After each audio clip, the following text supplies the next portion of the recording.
ప్రకటన గ్రంథం 4వ అధ్యాయం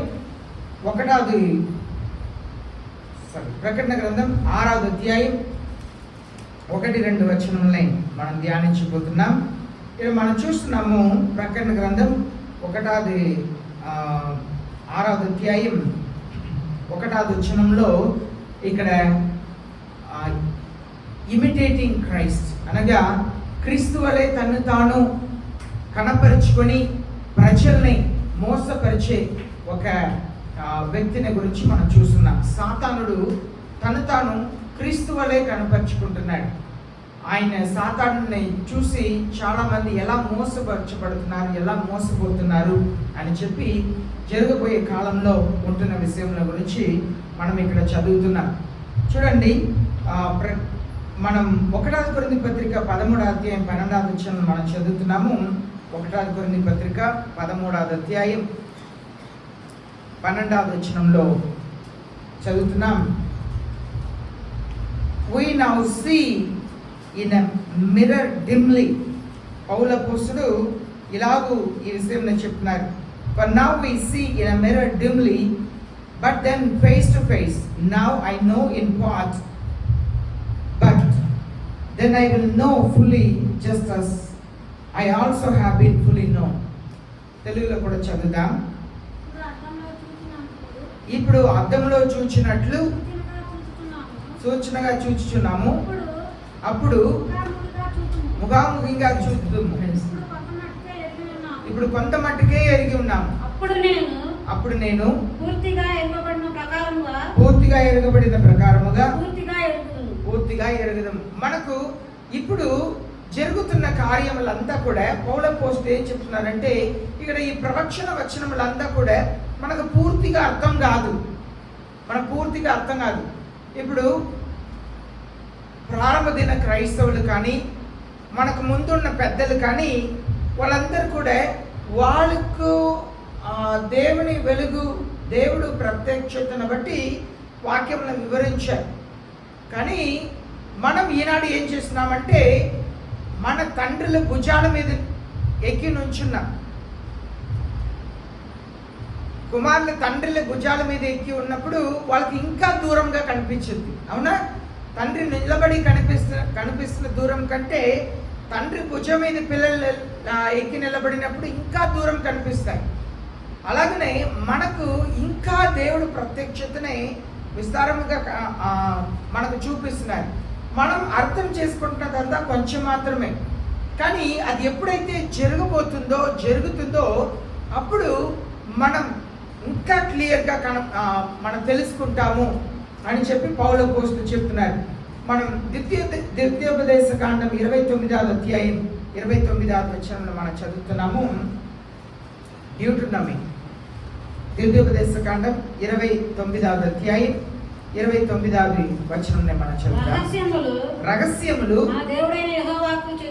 మన దేవుడైన యెహోవాకు చెందును.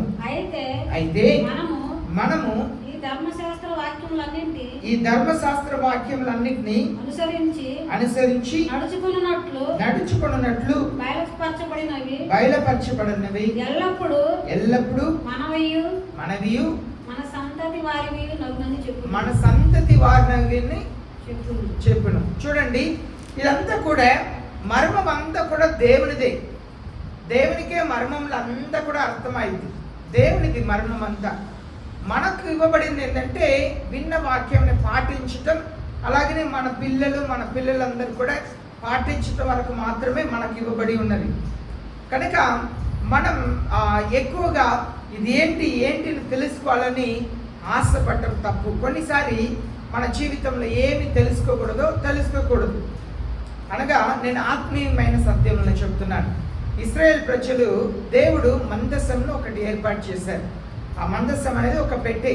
ఆ పెట్టెల్లో అహరోన్ చేతిలో ఉన్న కర్ర ఉండేది, అలాగే మన్నా గిన్నెలో ఉండేది, అలాగే 10 ఆజ్ఞలు ఉండేవి. అయితే తర్వాత కొన్ని తరములు దాటిన తర్వాత ఆ ప్రజలకు ఈ మందసంలో ఏముంది, ఎందుకంటే మందసం ఉన్న చోట్ల అద్భుత కార్యములు జరుగుతుంటుంది, మందసం ఉన్న చోట్ల విజయం జరుగుతుంటుంది యుద్ధంలో. కనుక మందసంని తీసుకెళ్ళి ఫిలిస్తీయులు ఏం చేశారంటే వాళ్ళు పూజిస్తున్న ఆ దేవుడు గుడిలో ఆ మందసంని ఆ విగ్రహం ఎదురుగా పెట్టారంట. ఉదయకాలం లేచి వచ్చి చూస్తే ఆ విగ్రహం ఆ మందసం ముందు అలా పడి ఉన్నదంట. దాన్ని మరలా నిలవబెట్టారు. అది ఎలా ఉందంటే 2 చేతులు ఊడిపోయిందంట, తల ఊడిపోయిందంట.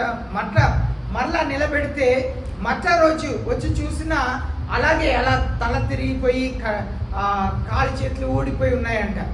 అయితే అక్కడ దేవుడు ప్రజలందరినీ వాదించారు. భయంకరమైన పెస్టిలైన్స్, ప్లేగ్, తెగులు, భయంకరమైన తెగులు. ఎలాంటి తెగులు అంటే బాయిల్స్, శరీరం అంతా కూడా గడ్డలు వస్తున్నాయి. కనుక వీళ్ళు ఆ మందసంని మళ్ళా పంపించేశారు. అది ఇశ్రాయేల్ ప్రజల దగ్గర వచ్చిన వెంటనే వాళ్ళకు ఒక ఆశ్చర్యం కలిగింది. ఏంటప్పా ఈ పెట్టెలో ఏముంటుంది, ఈ పెట్టెలో ఏముందని ఆ విగ్రహం పడిపోతుందంట. ఈ పెట్టిన ఆ విగ్రహం ముందు పెడితే విగ్రహం పడిపోతుందంట. దేశంలో అందరికి తెగులు వచ్చిందంట. ఏంటి ఈ పెట్టెలో ఏముంది అని చెప్పి ఆ పెట్టిన తీసి తెరిచి చూస్తారంట. తెరిచి చూస్తున్న దానికి దేవుడు 50,000 మందిని చంపేశారు. చూసిన వాళ్ళు ఆ పెట్టిన తీసి ఓపెన్ చేసి ఏముందని చూస్తున్న 50,000 మందిని దేవుడు చంపేశారు. ఎందుకు? కొన్ని విషయంలో ఆత్మీయంగా ఏది మనం తెలుసుకోకూడదు, దాన్ని తెలుసుకోవాల్సిన అవసరం లేదు. ఇంకా కొందరు చెప్తుంటారు, మా పాస్టర్ గారు అయితే లోతైన వాక్యం చెప్తారు. లోతైన మీ జీవితం ఎంత మారింది? బూతులు మానేశారా? అబద్ధం చెప్పేసి మానేశారా? లేదు మీరు ఏ పాపంలో సులువుగా చిక్కుకొని ఉన్నారో ఆ పాపం నుండి విడుదల పొందారా? ఇంట్లో భర్త దగ్గర మర్యాదగా నడుచుకుంటున్నారా? పిల్లల్ని ప్రేమతో పెంచుతున్నారా? జ్ఞానం కలిగిన స్త్రీగా ఉన్నారంట. అత్తగారు ఉన్నారా? అత్తగారు మామగారిని తల్లిదండ్రులా చూసుకుంటున్నారా? మొన్న ఒక వీడియో చూశాను. ఒక భర్త, అమ్మ నేను మీకు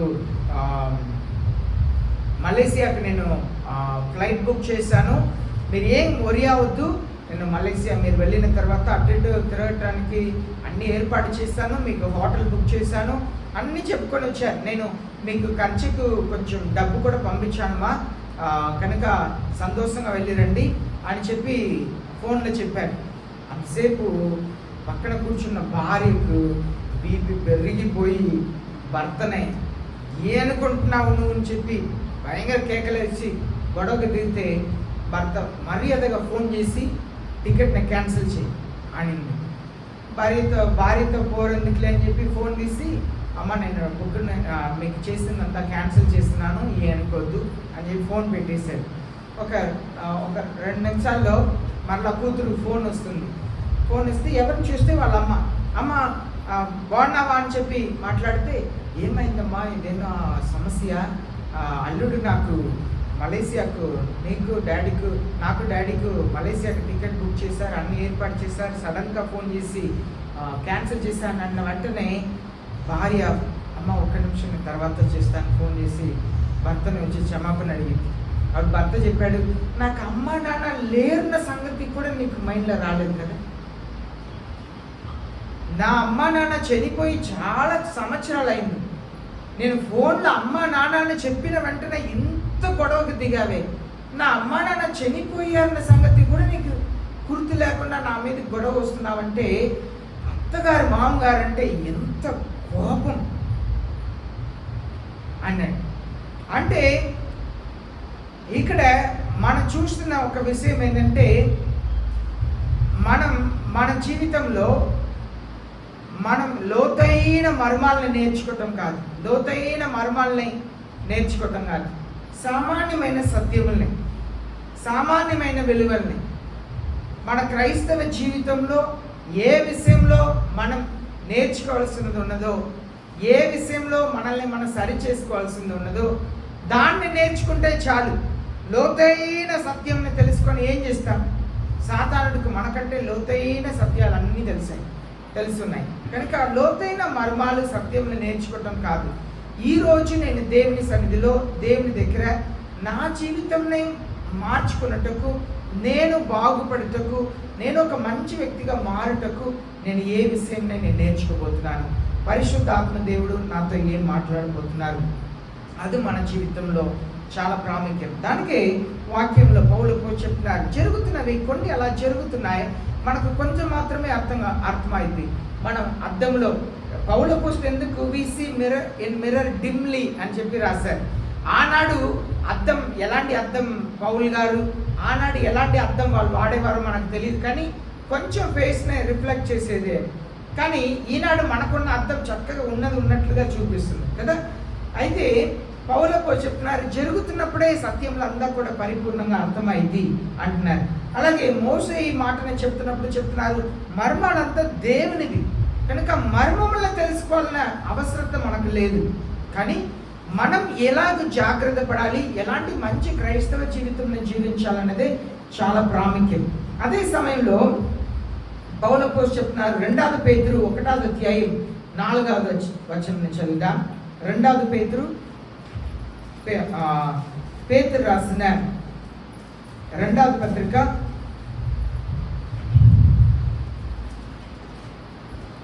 1వ అధ్యాయం 4వ వచనం.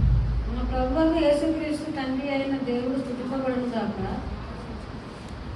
4వ వచనం. మృతులలో నుండి యేసుక్రీస్తు తిరిగి లేచుట వలన. అమ్మ 2 పేతురు 1వ అధ్యాయం 4వ వచనం. For by these he has granted to us his precious and magnificent promises, so that by them you may become partakers of divine nature, having escaped the corruption that is in the world by lust. ఆ మహిమ గుణాతిశయములను బట్టి ఆయన మనకు అమూల్యమైన అత్యధికమైన వాగ్దానాన్ని అనుగ్రహించి ఉన్నాడు. దురాశను అనుసరించడం వలన లోకమందున్న భ్రష్టత్వము ఈ వాగ్దానం మూలంగా మీరు తప్పించుకొని దేవ స్వభావం అందు పారివారగినట్లు వాటిని అనుగ్రహించారు. ఈ ప్రకటన గ్రంథంని మనం ధ్యానిస్తున్నప్పుడు మనం నేర్చుకోవలసిన సత్యములంతా కూడా ఏంటంటే మనం ఆయనలా మారాలి. ఆయనలా మారుటకు మనకు ఎన్నో శోధనలు, సమస్యలు, కష్టములు అన్ని జీవితంలో వస్తూనే ఉంటాయి. కానీ మన జీవితంలో మారాలి. దేవుడు అలాంటి వాగ్దానాలనే మనకు అనుగ్రహించి ఉన్నారు. Having escape the corruption that is in the world by lust. మనకున్న స్వభావంలో, శారీర స్వభావంలో ఉన్న వాటిని అన్నింటిని కూడా జయించి దేవుడు మనకు అనుగ్రహిస్తున్న వాగ్దానాన్ని పట్టుకోవాలని చెప్పి మనం నేర్చుకుంటున్నాం. అలాగే 1 పత్రిక 13వ అధ్యాయం 8, 9, 13 వచనంలో మనం చదివినట్లయితే 1 పత్రిక ప్రేమ శాశ్వత కాలం ఉన్నట్లు ప్రవచనములైనను నిరర్థకములైనను భాషలైనను నిలిచిపోను. చూడండి, జ్ఞానమైన నిరర్థకమవును. ఆగండి, ఇక్కడ మనం చూస్తున్నాము జ్ఞానం ఆగిపోతుంది, అలాగే ప్రవచన కూడా ఆగిపోతుంది. ప్రేమ ఎన్నడూ నిలిచి ఉంటుంది అంటున్నారు. ప్రేమ ఎన్నడూ నిలిచి ఉంటుంది. 9వ వచనం చదవండి. మనం కొంత మట్టుకు ఎరుగుదాము, కొంత మట్టుకు ప్రవచించున్నాము. అనగా ప్రవచన అంతా కూడా కొంత మట్టుకు మనకే, అది పరిపూర్ణం కాదు. ప్రేమ మాత్రమే పరిపూర్ణం. అలాగే 13వ వచనం చదువుదాం. కాగా విశ్వాసము నిరీక్షణ ప్రేమ ఈ మూడును నిలుచును. వీటిలో శ్రేష్టమైనది ప్రేమయే. ఇక్కడ పౌలు చెప్తున్నారు, ప్రేమే అన్నిటికంటే ప్రాముఖ్యం. ప్రవచన కాదు, జ్ఞానం కాదు, మరి ఏది కాదు, ప్రేమే చాలా ప్రాముఖ్యం. ప్రేమే నిలిచి ఉంటుంది అని చెప్పి మనం ఈ ప్రకటన గ్రంథంని మనం చదువుతున్నప్పుడు మనల్ని మనం డెవలప్ చేసుకోవాల్సింది ఏంటంటే ప్రేమలో మనల్ని మనం పెంచుకోవాలి. మనలో ఇంకా ప్రేమ కలిగిన మాటలు మాట్లాడుటకు, ప్రేమతో మనం క్షమించుటకు, ప్రేమతో కనికరించుటకు, ప్రేమని మనలో మనం పెంచుటకు ప్రయాసపడాలి. కానీ ఇంకా ఏముందన్న సత్యంని తెలుసుకోవడం కంటే ప్రేమలోనే మనం బలపడాలి. అలానే అపోస్తుల కార్యం 1వ అధ్యాయం 6వ వచనంలో కూడా చూస్తున్నాము. అపోస్తుల గ్రంథం 1వ అధ్యాయం 6వ వచనం.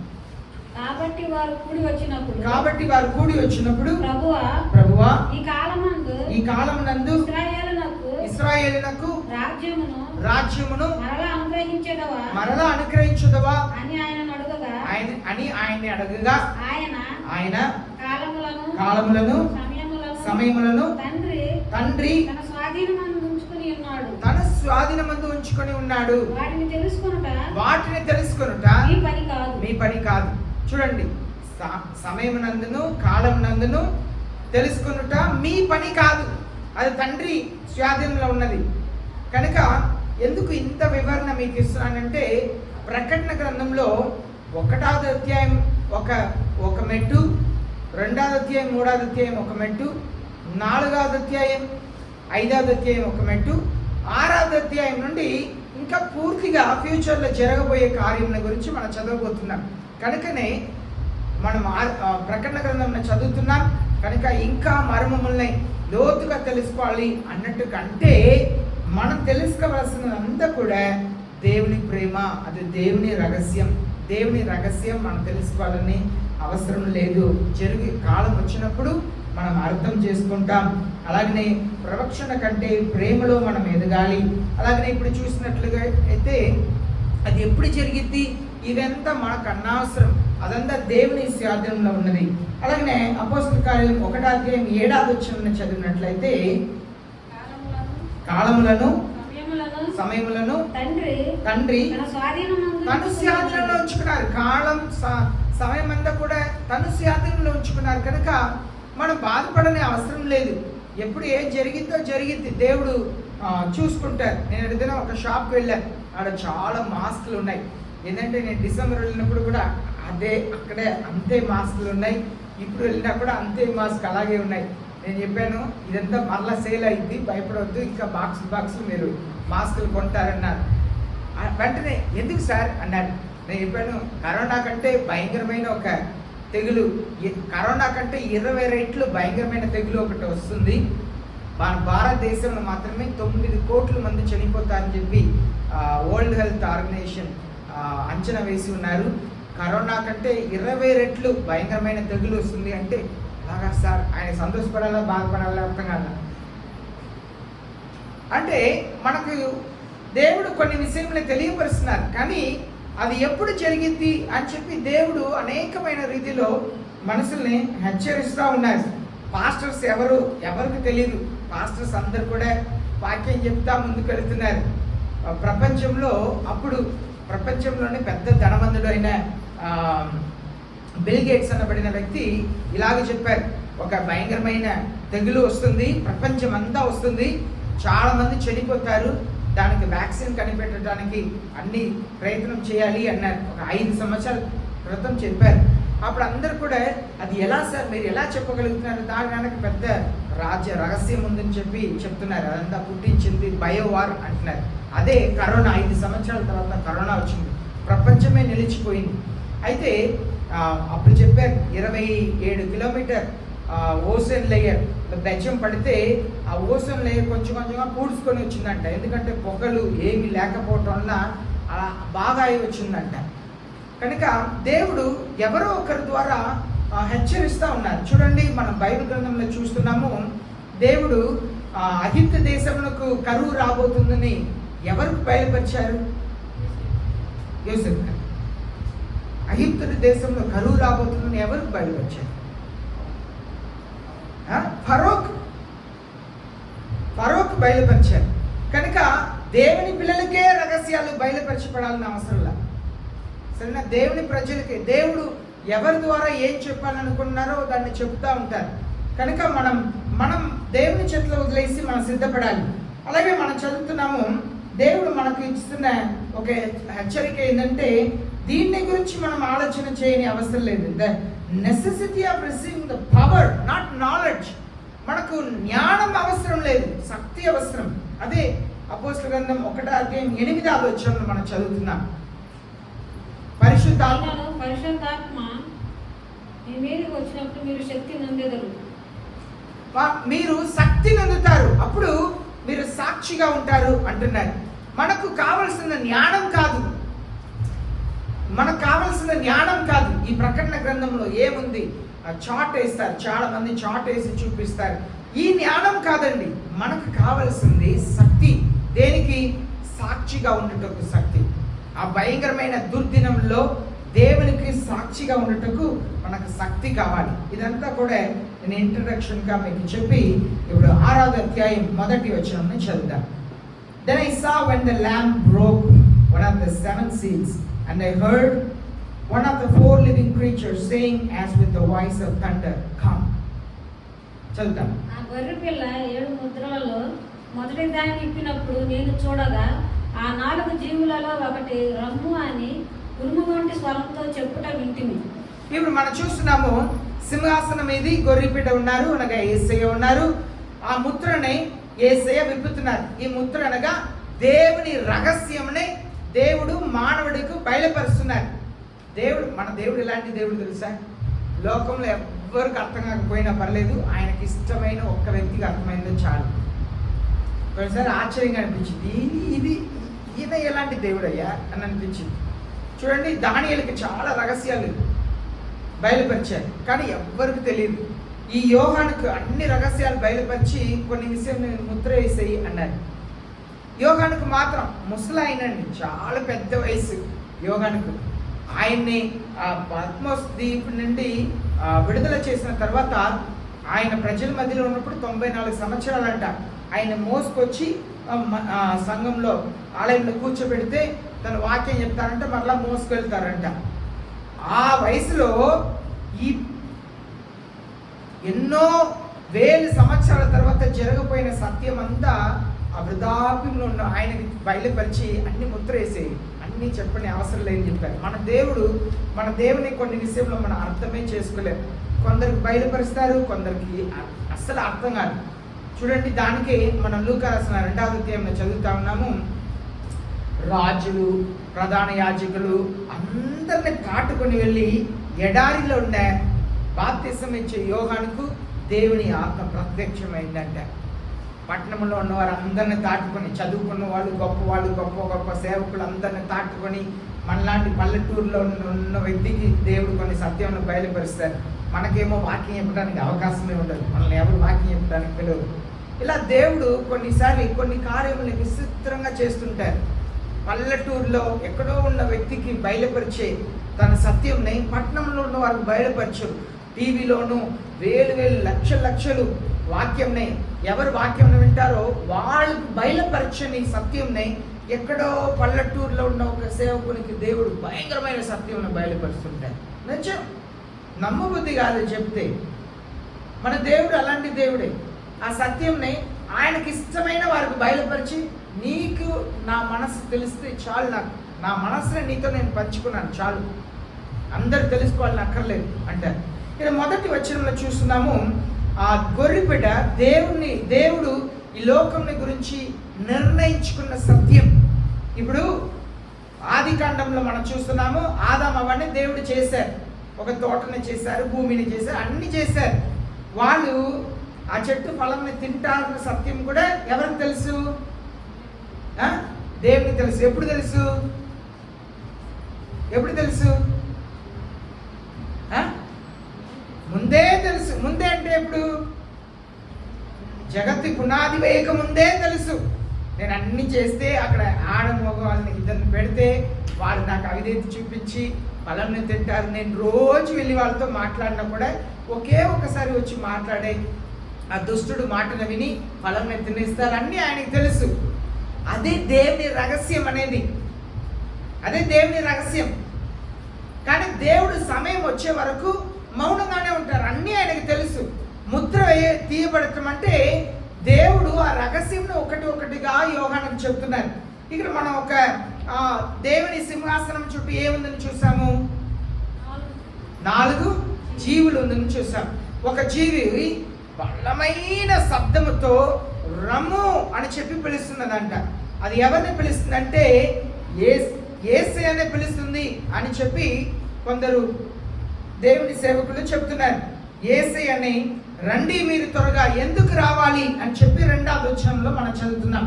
మనం 1వ వచనం ధ్యానించడానికి చాలా ఉన్నాయి.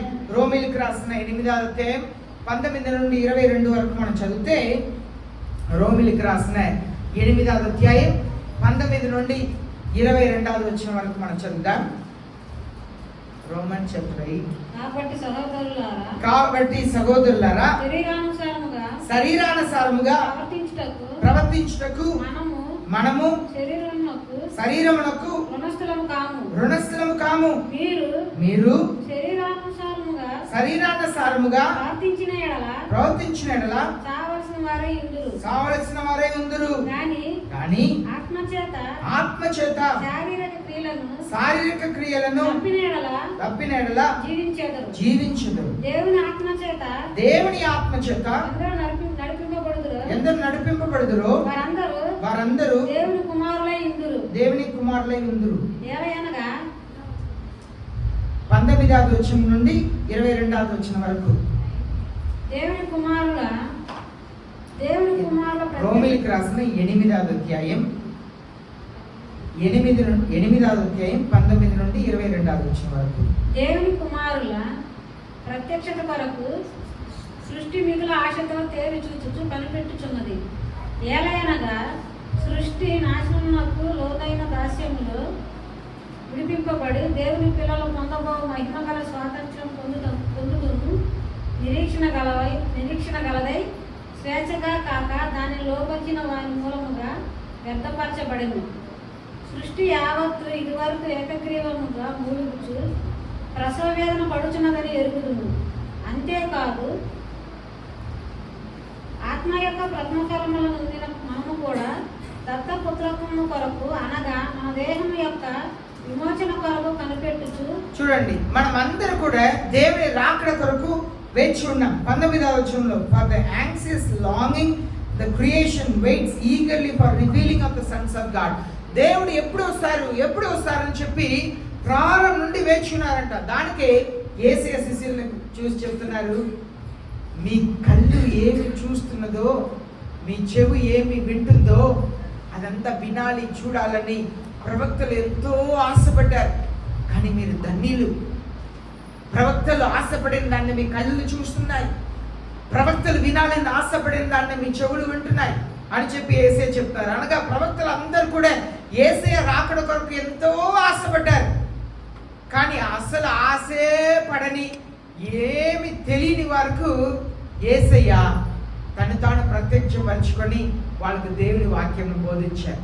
ప్రారంభం నుండి యేసయ్య కొరకు వేచున్నారు. 25వ వచనంలో for the creation was subjected to futility not willingly but because of him who subjected it.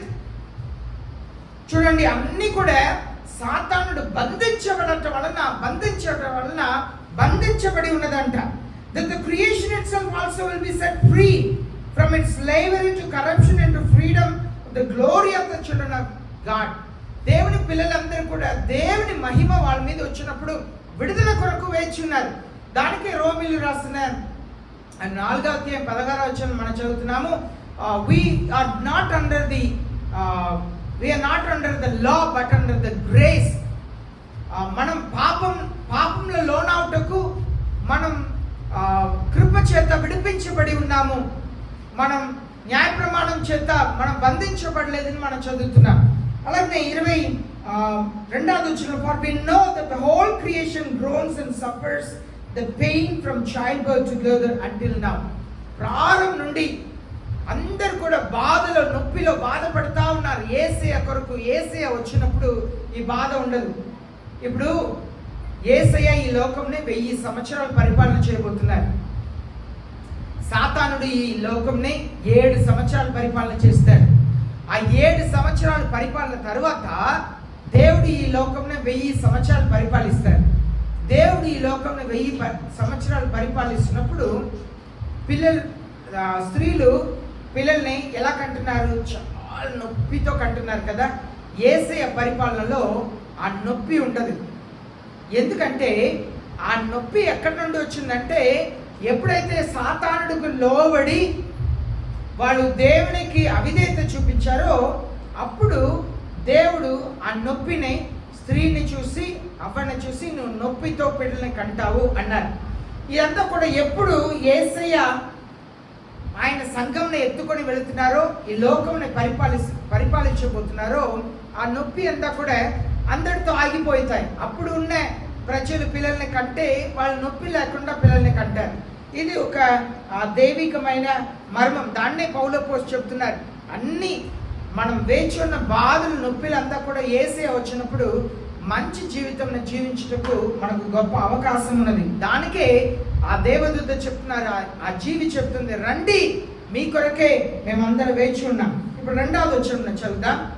ప్రకటన గ్రంథం 6వ అధ్యాయం 2వ వచనం. మరియు నేను చూడగా ఇదిగో ఒక తెల్లని గుర్రము కనబడెను. దాని మీద ఒకడు విల్లు పట్టుకొని కూర్చుని ఉండెను. అతనికి ఒక కిరీటం ఇవ్వబడెను. అతడు జయించుటకు బయలుదేరను. ఈయన తెల్లని గుర్రంలో వస్తున్నాడంట. తల మీద ఒక కిరీటం ఉందంట, చేతిలో ఒక విల్లు ఉందంట. ఆయన జయించేవాడు గాను జయించుటకును బయలుదేరుతున్నాడంట. అక్కడ నుండి ప్రజల దగ్గర నుండి సమాధానం తీసివేయబడుటకు ఆయన జయించుటకు వెళుతున్నాడు. 2వ వచనంలో జయించుటకు బయలుదేరాడు. ఈయన ఇప్పుడు మనం చూస్తే మత్తయి 24వ ప్రకటన గ్రంథం 19వ అధ్యాయం 11 నుండి 14 వచనం వరకు చదువుతాం. ప్రకటన గ్రంథం 19వ అధ్యాయం 11 నుండి 14వ వచనం వరకు చదువుతాం. మరియు పరలోకము తెరవబడి ఉండుట చూచితిని. అప్పుడు ఇదిగో తెల్లని గుర్రం ఒకటి కనబడెను. దాని మీద కూర్చుండేవాడు నమ్మకమైన వాడును సత్యవంతుడును నామం కలవాడు. ఆయన నీతిని బట్టి విమర్శ చేయుచు యుద్ధము జరిగించుచున్నారు. ఆయన నేత్రములు అగ్ని జ్వాల వంటిది. ఆయన శిరస్సు మీద అనేక కిరీటములు ఉండెను. రాయబడిన ఒక నామము ఆయనకు కలదు. అది ఆయనకే గాని మరి ఎవరికి తెలియదు. రక్తంలో ముంచబడిన వస్త్రము ఆయన ధరించుకొని ఉండేది. మరియు దేవుని వాక్యము అను నామము ఆయనకు పెట్టబడి ఉన్నది. 16వ వచనం చదవరా? పరలోకమందున్న సేనలు శుభ్రమైన తెల్లని నార బట్టలు ధరించుకొని తెల్లని గుర్రములెక్కి ఆయన వెంబడించుచుండిరి. జనముల్ని కొట్టుటకై ఆయన నోటల నుండి ఏ ఖడ్గం? వాడిగల ఖడ్గం బయలుదేరుచున్నది. ఆయన ఇనుప గండముతో వారిని ఏలును. ఆయనే సర్వాధియాగు దేవుని తీక్షణమైన ఉగ్రతను రాజులకు రాజును ప్రభులకు ప్రభువును అను నామము ఆయన వస్త్రం మీదను తొడ మీదను రాయబడి ఉన్నది. చూడండి, ఎందుకు ఈ వచనం చదివానంటే ఇక్కడ మనం 6వ అధ్యాయం 2వ వచనంలో ఏం చదివాము? ఒకటి తెల్లని గుర్రం, ఒక వ్యక్తి కూర్చున్నాడు. ఆయన తల మీద ఎన్ని కిరీటం ఉంది? ఒక కిరీటం ఉంది. తన చేతిలో ఏముంది? విల్లు ఉంది కదా. ఆయన జయించేవాడుగాను జయించుటకును బయలుదేరాడు. కానీ ఇక్కడ మనం 8వ అధ్యాయం 19 నుండి 22 దాకా ఏం చదివాము? అక్కడ ఒక తెల్ల గుర్రం ఉంది, అవునా? ఒక వ్యక్తి కూర్చున్నారు. ఆయన వస్త్రం ఎలా ఉంది? రక్తంలో ముంచబడినట్లుగా ఎర్రని వస్త్రంని ధరించుకొని ఉన్నారు. తన తల మీద ఎన్ని కిరీటాలు ఉన్నాయి? సంఘం ఈనాడు ఇలా ఉన్నాయి. ఏ వింటున్నారు? చదివి వినిపించినంత పెద్ద పెద్ద స్పీకర్లు పెట్టి వినిపించినా కూడా నిత్రంతో ఏ విన్నామని కూడా గుర్తు లేకుండా కూర్చుని వింటున్నారు. ఎంత బాధ! ఈయన తల మీద ఎన్ని కిరీటాలు ఉన్నాయి? అనేక కిరీటాలు ఉన్నాయి. అనేక కిరీటం. ఇది యేసు ప్రభువుని గురించి చెప్పబడి ఉన్నది. 8వ అధ్యాయం 19 నుండి 22 దాకా యేసయ్యని గురించి చెప్పబడి ఉన్నది. ఆయన కూడా తెల్లని గుర్రం మీద వస్తారు. ఆయన రక్తం లాంటి వస్త్రాన్ని ధరించుకున్నారు. తల మీద అనేక కిరీటం ఉంది. 6వ అధ్యాయం 2వ వచనంలో ఒక వ్యక్తి ఉన్నాడు తెల్లని గుర్రం మీద. తన తల మీద ఒక్క కిరీటం ఉంది, చేతిలో ఒక విల్లు ఉన్నది. ఆయన జయించుటకు బయలుదేరాడు. ఈయన సాతానుడు. దీని గురించే ఈయన్నే వెలుగు దూత అంటారు. అనగా సాతానుడు యేసయ్యలాగే బయలుదేరి వచ్చాడు. యేసయ్యలాగే బయలుదేరి వచ్చి ఆ మొదటి ముద్రను తెరిచిన తర్వాత యేసయ్యలాగే బయలుదేరి వచ్చాడు. యేసయ్యలాగా బయలుదేరి వచ్చి తెల్లని గుర్రంలో బయలుదేరి వచ్చి ఆయన జయించుటకు వస్తున్నారంట. ఎవరిని జయిస్తున్నారు? ఎవరిని జయించుటకు వస్తున్నారు? ఎవరిని జయించుటకు వస్తున్నారు? ఎవరిని? ఏంటండి? నిన్ను నన్ను జయించడానికి ప్రయత్నం చేస్తున్నాడు. ఆయన ప్రయత్నం అంతా కూడా ఈ క్రైస్తవుల్ని ఎలా వాళ్ళ విశ్వాసం నుండి నేను పారద్రోయగలుగుతాను దానికి చేస్తుంటాడు. ఈ సంఘం నుండి వేరే సంఘానికి నడిపిస్తాడు. అందరు బైబిల్ పట్టుకునే వస్తారు, అందరూ మంచి పాటలే పాడతారు, మ్యూజిక్ వాయిస్తారు, మంచి వాక్యంలో చెప్తుంటారు. మీరు వాళ్ళ దగ్గర వెళ్తే మీరు ఎన్నడూ కూడా పాపం నుండి విజయం పొందరు, మీరు నరకమునకు సిద్ధపడతా ఉంటారు. సాతానుడు ఈనాడు ప్రజల్ని మోసం చేస్తున్నాడు. నేను ఎప్పుడు చెప్తుంటాను ఈ మాటని. మన దేవునికి ఎన్నో అవసరతలు ఉన్నాయి. మేము ఈరోజు నైటు మేము హైదరాబాద్ వెళ్తున్నాం. అక్కడ ఉన్న పాస్టర్ గారు ఆయన చెప్పారు 30 గ్రామాలు 3 సంఘాలే ఉన్నాయంట. 30 గ్రామాల్లో 3 సంఘాలే ఉన్నాయంట. ఆ పాస్టర్ గారు చెప్పారు 28వ తారీఖు ఒక చిన్న ప్రేయర్ ఉంది. మేము వెళ్తామంటే సరదాగా వెళ్ళట్లా. 27వ తారీఖు వాక్యం చెప్పాలి, 28వ తారీఖు వాక్యం చెప్పాలి. అక్కడ ప్రేయర్ అయిపోయిన తర్వాత నేను పక్కన గ్రామాలకి కార్లు తీసుకెళ్తాను. పాస్టర్ గారు చూడండి 30 గ్రామాలకు 3 చర్చిలు ఉన్నాయి. మన ఊర్లో ఎన్ని చర్చిలు ఉన్నాయి? వీధికి ఎన్ని ఉన్నాయి? వీధికి ఎన్ని ఉన్నాయండి? ఊర్లో ఎన్ని ఉన్నాయి? వీధికి ఒకటే ఉందమ్మా. మన ఊర్లో వీధికి ఎన్ని ఉన్నాయి? కొన్ని వీధుల్లో 2. 30 గ్రామాలకు 3 సంఘాలు. జయించేవాడుగా సాతానుడు బయలుదేరాడు. ఈనాడు ఆయన సేవకుల్ని చెప్పుకున్న వాళ్ళని దండోపదండముగా పంపిస్తారు. కన్నీళ్ళు కాంచి మీ ఇంటికి వచ్చి మా చర్చికి రండి, దేవుని ప్రార్థన చేయండి, వాక్యమును వినండి, మిమ్మల్ని ఎంత బ్రతిమలాడుకుంటే ఉంటే ఎవరో ఒక ఆయన ఎక్కడో కూర్చొని టీవీలో వాక్యం చెప్తుంటే ప్రజలు ఆటో పట్టుకొని వెళ్తారు. ఇక్కడ నుండి పక్క వీధిని నడిచి రావటానికి వాళ్ళు కుదరదు.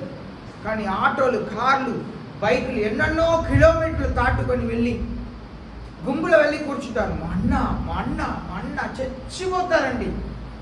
మా అన్న వాక్యం చెప్తారు, మా అన్న. ఇదంతా కూడా సాతానుడు మోసపరచటకు బయలుదేరాడు. ఈనాడు దేవుని ఎరగని వారిని మోసపరచట్లేదండి. తను ఆల్రెడీ దేవుని ఎరగని వారందరూ కూడా మోసపరచబడిన స్థితిలోనే ఉన్నారు. ఈనాడు దేవుని ఎరిగిన వారిని మోసపరచటకు బయలుదేరాడు. తెల్ల వస్త్రం, తెల్లని గుర్రం, చేతిలో ఉన్న విల్లు ప్రతి ఒక్క ఆత్మీయ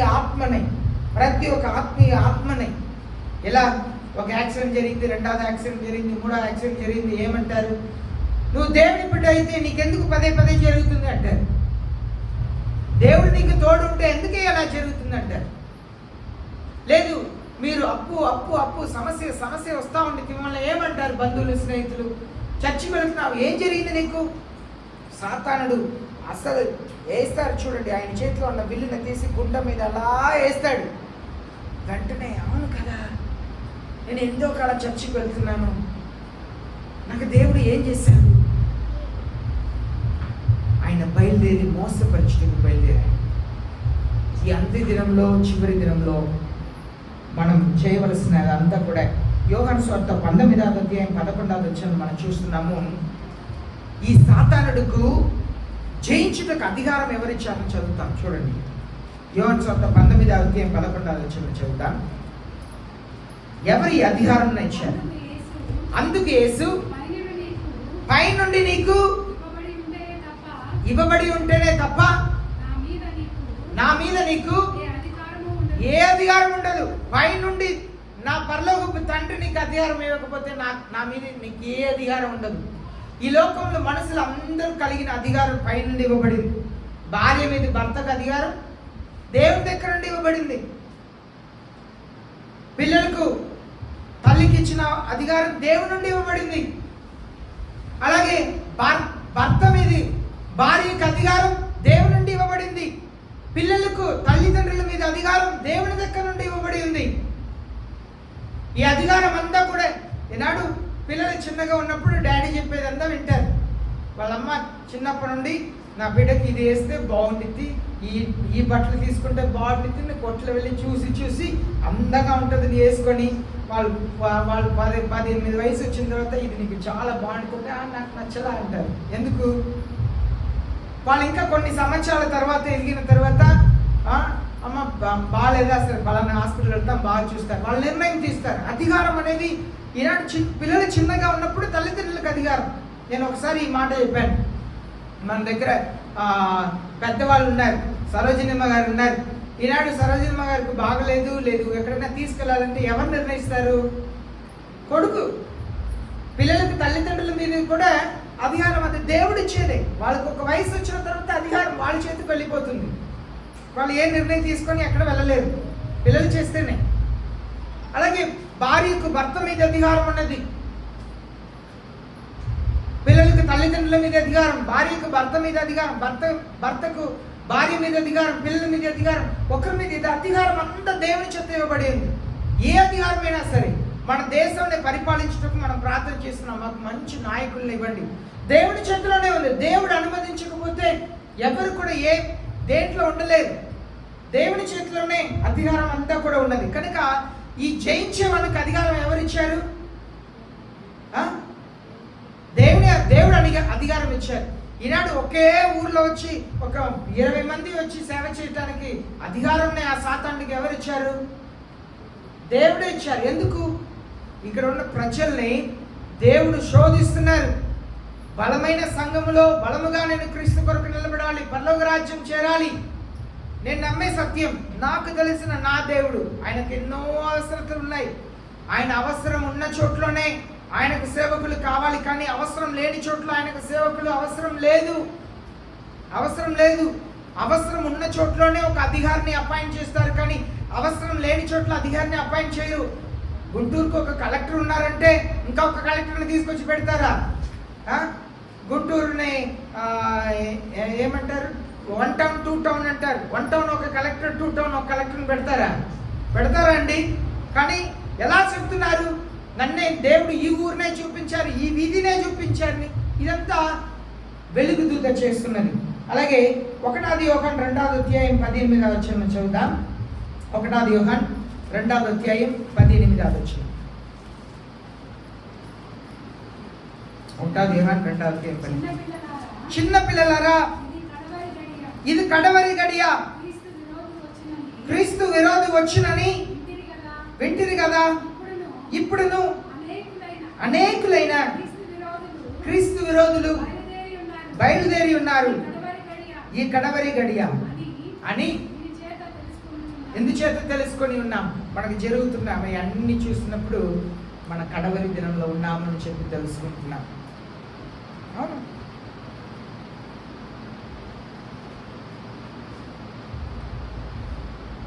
నేను పెళ్ళి అయిన కొత్తలో నేను జాయిన్ చర్చిలో మా అంకుల్ గారు సేవ చేస్తున్న సంఘంలో ఒక వాక్యం చెప్పాను. నాకు గుర్తులేదు, కానీ మా అత్తగారు ఇలాగ చెప్పారు, నువ్వు వాక్యం చెప్తాడు చెప్పావు అంది దినంలో గుట్టలుగా సేవకులు బయలుదేరి వస్తారు అంటే. నేను ఇంగ్లీష్ చెప్పాను, పాస్టర్ అలా తర్జుమా చేసి ఉన్నారు. గుట్టలుగా సేవకులు బయలుదేరి వస్తారు. నాడు అదే మనం చూస్తున్నాం. జయించుటకు సాతానుడు బయలుదేరాడు, దేవుని పిల్లల్ని జయించుటకు బయలుదేరాడు. కనుక జాగ్రత్త, నీ విశ్వాసం గురించి జాగ్రత్త పడండి. ఈ 6వ అధ్యాయం నుండి మనం భయంకరమైన మర్మాల్ని, భయంకరమైన సత్యములను మనం చూడబోతున్నాం. మన ఊహకు అందని సత్యముల్ని చదవబోతున్నాం. దానికే అంత ఇంట్రడక్షన్ని మనం చదవాలి. కనుక మీ ఆత్మల్ని కాపాడుకోండి.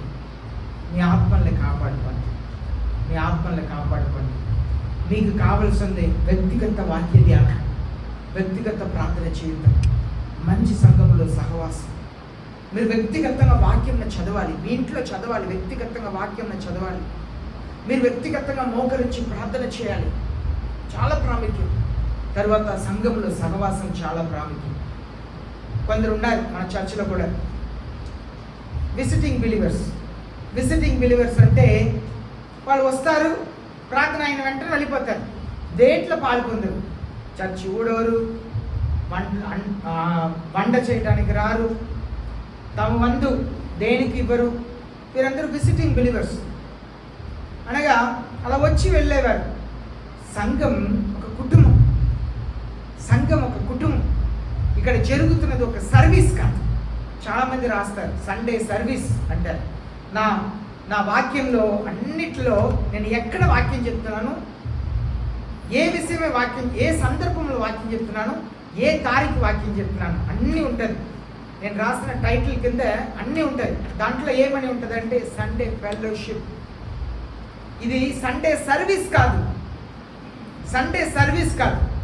చాలామంది అడుగుతారు మీ చర్చిలో సర్వీస్ ఎప్పుడు అంటారు. ఇది సర్వీస్ కాదు. సర్వీస్ అంటే ఏంటి? ఒక బస్సు ఉంటుంది, ఒక ఆటో ఉండిద్ది, వాళ్ళు సర్వీస్ చేస్తారు. ఓకే, మార్కెట్ నుండి ఊరు దాకా ఎంతమంది ఎక్కుతారు దిగుతారు. ఇది సర్వీస్ కాదు, ఇది ఫెలోషిప్ అనగా సహవాసం. మన ఇక్కడ వచ్చేది సహవాసం చేయటం. ముందు దేవునితో సహవాసం, తర్వాత ఒకరితో ఒకరు సహవాసం. దానికి యేసయ్య దేంట్లో మరణించారు? సిలువలో మరణించారు. సిలువ ఎలా ఉండిద్ది? ఇలా ఉండిద్ది కదా. ఒకటి నిలువైనది, దేవునితో మనకు మధ్యలో సహవాసం. రెండవది తోటి మనుషులతో సహవాసం, పక్కన ఉన్న వారితో సహవాసం. సంఘం ఒక సహవాసం. మోసపడదు. దానికి బైబిల్ ఒక మాట చదువుతున్నా, మోసపరచబడకుడి, దేవుడు వెకరించబడరు. మనం అనుకుంటాం మనుషులు ఏమి ఎత్తుతారో దాన్ని కోస్తారు. అనగా మోసపరచమంటే అంటే నేను యాపిల్ కొన్నాను, యాపిల్ కొన్న తర్వాత మంచి యాపిల్ తీసి ఇచ్చాం, కవర్లో పెట్టారు, మళ్ళీ కవర్ తీసి ఇచ్చారు. ఇంటికి వచ్చి చూస్తే కుళ్ళిపోయిన యాపిల్ ఉన్నాయి. అంటే ఇక్కడ మనం తీసిందంతా కవర్లో పెట్టేటట్లు కవర్ మార్చి ముందుగానే చెడ్డ యాపిల్లో పెట్టింది ఇచ్చేసారు. అది కాదు మోసపరచబడటం. మనం వెంటనే ఏమంటాం? మోసపరచబడకుడి, దేవుడు వెకరించబడు, నా జ్ఞానంగా ఉన్న. అది కాదు. మోసపరచబడితే సాతాను దగ్గర మోసపరచబడదు. దురాత్మలు మోసపరుస్తున్నాయి. దురాత్మలు ఈనాడు నల్లగా కొమ్ములు వేసుకొని తోకలతో పెద్ద గోడుతో రాదండి, పెద్ద పొడుగైన పళ్ళుతో దురాత్మలు రాదు. దురాత్మలు ఎలా వస్తాయి? ఖరీదైన కోట్ షర్ట్తో బూటుతో కార్లో వచ్చి దిగుతాయి. అర్థమవుతుందా? తెల్లని బట్టలతో అందంగా చక్కగా వచ్చి దిగుతాయి. మనం అనుకున్నాం దురాత్మలు అంటే అది పాతకాలం. ఈనాటి దురాత్మల్లా కాదు. కనుక జాగ్రత్త, మీ విశ్వాస జీవితంని కాపాడుకోండి. ఎప్పుడో బయలుదేరేస్తాడు వాడు తెల్లని గుర్రంలో విల్లుని పట్టుకొని, ఎప్పుడో బయలుదేరేస్తాడు. వెళ్ళిన కారణమే జయించుటకును జయించేవాడుగా బయలుదేరాడంట. జయిస్తున్నాడు. ఈనాడు చుక్క కన్నీళ్ళు కార్చని నేను విమర్శిస్తున్నాను అనుకోద్దు. నేను వాక్యం మీకు అర్థమయ్యేట్లా చెప్పాలని చెప్తున్నాను. ఒక్క చుక్క కన్నీళ్ళు కార్చి ఒక ఆత్మ కొరకు ప్రార్థన చేయకుండా ఒట్టి టీవీలో వాక్యం చెప్పి వాళ్ళకి వెంటనే టీవీలో వచ్చే నంబర్కి వాళ్ళు ఫోన్ చేస్తారు, అయ్యగారు ప్రార్థన చేయండి. వాళ్ళందరినీ ఫోన్ నెంబర్ని కలెక్ట్ చేసుకొని, మేము విజయవాడలో ఒక చర్చ్ స్టార్ట్ చేస్తున్నామమ్మా, నెలలో ఒకసారి వస్తుందా, మీరందరూ కూడా రండి. వెంటనే పొద్దున ఇక్కడ చర్చికి వస్తారు, సాయంత్రం అంతా కూడా అక్కడ వెళ్ళి కూర్చుంటారు. ఆయన ఒక్కరోజు మీ ఇంట్లో అడుగు పెట్టి ఉండడు, మీ కొరకు ఒక్క చుక్క కన్నీళ్ళు కార్చి ఉండడు, తన నోట్లో మీ పేరు పెట్టి ఒక్క రోజు కూడా ప్రార్థన చేసి ఉండడు. మీ కుటుంబం గురించి భారం ఉండదు, మీ ఆత్మల గురించి భారం ఉండదు. వెళ్ళి చూడండి. ఎక్కడెక్కడో నుండి వచ్చి ఒక బిల్డింగ్ని తీసుకొని చైర్స్ పెట్టి మంచి సౌండ్ సిస్టమ్, మ్యూజిక్ అందరు పెడితే అసలు గుంపులు పడి చేస్తున్నారండి విశ్వాసులు. వాళ్ళ కొరకు వీధి తిరిగి, ఇంటింటికి తిరిగి, రండి దేవుని దగ్గర రండి, దేవుడు మిమ్మల్ని క్షమిస్తారు, ప్రేమిస్తున్నారు, ఆదరించి ఆత్మల్ని సంపాదించిన సేవకులు ఎంతమంది కూర్చొని ఏడుస్తున్నారు తెలుసా? మనం చూసేది ఇప్పుడు కూడా అలాంటి సేవకులు వాక్యంలో కూడా పెట్టుకొని వినేవాళ్ళు ఎంతో మంది సేవకులు కూడా ఉన్నారు. జ్ఞానం, ఆత్మీయ జ్ఞానం లేదు. ఒక్క ఆత్మ కూడా కన్నీళ్లు కార్చకుండా, ఒక్క ఆత్మ వీధిలో తిరిగి సంపాదించకుండా ఇంత పెద్ద సంఘమును ఎలా మీరు స్థాపించి చేస్తున్నారు? ఎవరైనా ఆలోచన చేస్తున్నారా? వాడు జయించేవాడుగాను జయించుటకును బయలుదేరాడంట. ఎలా వీళ్ళు జయిస్తున్నారు? 12 సంవత్సరాలుగా సేవ చేస్తున్నాను. ఎక్కడ ఆత్మలు ఎక్కడే? సంపాదించిన ఆత్మలు ఎక్కడ వెళ్తున్నాయి? వెంటనే చెప్తారు పాస్టర్ గారు కోపిస్తే, పాస్టర్ గారు అదంటారు. మళ్ళీ జయించింది ఎవరండి? జయించింది ఎవరు? జయించుటకును జయించేవాడుగా బయలుదేరాడు, జయిస్తున్నాడు. మనం చూసేదంతా కూడా పెద్ద చర్చ్, అమ్మో ఆయన పాస్టర్ గారు రోడ్డు మీద పడిచేస్తున్నారండి. ఒక్కరి దగ్గర వెళ్ళి అడిగితే మిమ్మల్ని ఎవరు యేసయ్య నడిపించారంటే ఎవరో ఒక పాస్టర్ గారు పేరు చెప్తారు. పాపం ఆయన కన్నీళ్ళు కాస్తా బాధపడతా రోధిస్తూ ఉంటారు. ఆత్మలు వెళ్ళిపోయారు. ఎందుకు? జయించేవాడుగా జయించుటకు బయలుదేరాడు. కనుక జాగ్రత్త. మీ ఆత్మల గురించి జాగ్రత్త. మీ ఆత్మల గురించి జాగ్రత్త పడండి. ప్రార్థన చేయండి వ్యక్తిగతంగా. నేను చెప్పేది కాదండి, నేను సేవకుడిగా చెప్పేది కాదు. పౌల పోస్ట్ ఒక మాట రాస్తారు. పౌల పోస్ట్ వెళ్ళి బెరియా అనే ప్రాంతంలో వాక్యం చెప్తుంటే వాళ్ళు గ్రంథమును తీసి పౌలు చెప్పేది నిజమా కాదా అని చూసి చదువుతారంట అండి. బెరియా అనే ప్రాంతంలో పౌలు బోధిస్తే తీసుకొని గ్రంథంలో తీసి చదువుతారంట. ఈయన చెప్పేదంతా నిజమా ఉందా లేదని చదువుతారంట. ఈనాడు అలాంటి క్రైస్తవులు ఎక్కడండి? మీకు మైక్లో వాక్యం చదవని వారు కూడా వినిపించుతున్నారు. పెద్ద స్పీకర్లు పెట్టి వినిపిస్తున్నారు. మీకు వినపడాలి. నాకు తెలుగు రాదు చదవటం, నేను వినేవాడిని, వాక్యం పెట్టుకొని వినేవాడిని తెలుగులో. అలాగే నేను తెలుగు మాట్లాడటం నేర్చుకున్నాను. దేవుడు ఆ కృపని వినటం వల్ల ఇచ్చారు. కనుక జాగ్రత్త. వ్యక్తిగతంగా చదవండి. బైబిల్ చదవటం రాదా? తెలుగు చదవటం రాదా? తెలుగు ఈనాడు యూట్యూబ్ నెట్ అంతా మన భారతదేశంలోనే డేటా చాలా చీప్గా ఉంది. నెట్ని దేనికో చూడటానికి వాడవద్దు. మీ మొబైల్ ఫోన్లో వాక్యంలో పెట్టుకొని వినండి. మీకు ఏ వాక్యం కావాలో చెప్పండి. అది చక్కగా బైబిల్ని చదివించి అలాంటి గొప్ప పరిచయం చేసిన సేవకులు ఎంతోమంది ఉన్నారు. కనుక వినండి. వాక్యంను వ్యక్తిగతంగా చదవండి. మీ ఇంట్లో బైబిల్ తెరిచి చదవండి. మీ ఇంట్లో మోకరించి ప్రార్థన చేయండి. సంఘంలో సహవాసం చేయండి. సంఘంలోకి వచ్చి సహవాసం చేయండి. దేవునితో సహవాసం, ఇరుగు పొరుగు వారితో సహవాసం. చర్చ అయిపోయిన తర్వాత అక్క బాగున్నారా, చెల్లి బాగున్నామ్మా, ఎగ్జామ్ బాగా రాస్తావు అన్నారు, ఎలా ఉన్నావు, ఏం చేస్తున్నావు, ఒక్కరితో ఒకరు మాట్లాడాలి, సహవాసం చేయాలి. అది ఆశీర్వాదం. ఆయన తెల్లని గుర్రంలో యేసయ్య అలా బయలుదేరాడు తెల్లని వస్త్రంతో. కానీ యేసయ్య తెల్లని గుర్రంలో రక్తవర్ణం లాంటి బట్టలను ధరించుకుని అనేకమైన కిరీటంతో వస్తున్నారు. King of kings and lord of lords అని తన తొడ మీది, తన వస్త్రం మీద రాయబడి ఉన్నదంట. ఈయన యేసయ్య అలాగే తెల్ల గుర్రంలో తెల్లని వస్త్రంతో విల్లుతో బయలుదేరాడు. అందరినీ గురి చూసి పాస్టర్ గారు కాదు, సూటిగా మాట్లాడాడు. దేవా నాతో సూటిగా మాట్లాడాడు, నేను ప్రార్థన చేస్తాను. వాక్యం విన్న తర్వాత నన్నే పాస్టర్ గారు అన్నారు, నన్నే పాస్టర్ అన్నారు. నన్ను చూసి నవ్వారు. సాతాండు అలా గురి వేసి ఆ విల్లుతో అలా గురి చూసి వేస్తాడు. ఒక్క దెబ్బ అంతే. నేను ఇంకా ఈ చర్చికి రాను. జయించుటకును జయించువాడుగా. నేను జోక్ చెప్పట్లేదు, సత్యం. కనుక జాగ్రత్త. మీ విశ్వాస జీవితంని కాపాడుకోండి. నమ్మకంగా ఉండండి. యేసయ్య త్వరలో రాబోతున్నారు. 3 విషయాలు. భయంకరమైన కరువు మన ముందు ఉంది. భయంకరమైన కరువు ఉంది మన ముందు. 3వ ప్రపంచ యుద్ధం ఇదిగో అదుగో ఉన్నది. తర్వాత కరోనా కంటే 20 రెట్లు భయంకరమైన తెగులు వస్తుంది. కరోనా కంటే 9 కోట్ల మంది భారతదేశంలో మాత్రమే చనిపోతారని చెప్పబడి ఉంది. కనుక భయంకరమైన కాలం మనకు ముందు ఉంది. ఈ విశ్వాసాన్ని కాపాడుకోండి. ఎప్పుడు యేసయ్య వచ్చినా ఎత్తబడాలి, ఎప్పుడు మరణించినా యేసయ్య దగ్గర వెళ్ళాలి. అంటే కృపనే యేసయ్య మనందరికీ అనుగ్రహించుగాక. ఆమేన్. మోకరిస్తాం, ప్రార్థన చేస్తాం. అందరూ మోకరిస్తాం, ప్రార్థన చేస్తాం. మీ కొరకు మీరు ప్రార్థన చేయండి. మీ విశ్వాస జీవితంలో కాపాడుకోండి. మీ విశ్వాస జీవితంలో కాపాడుకోండి.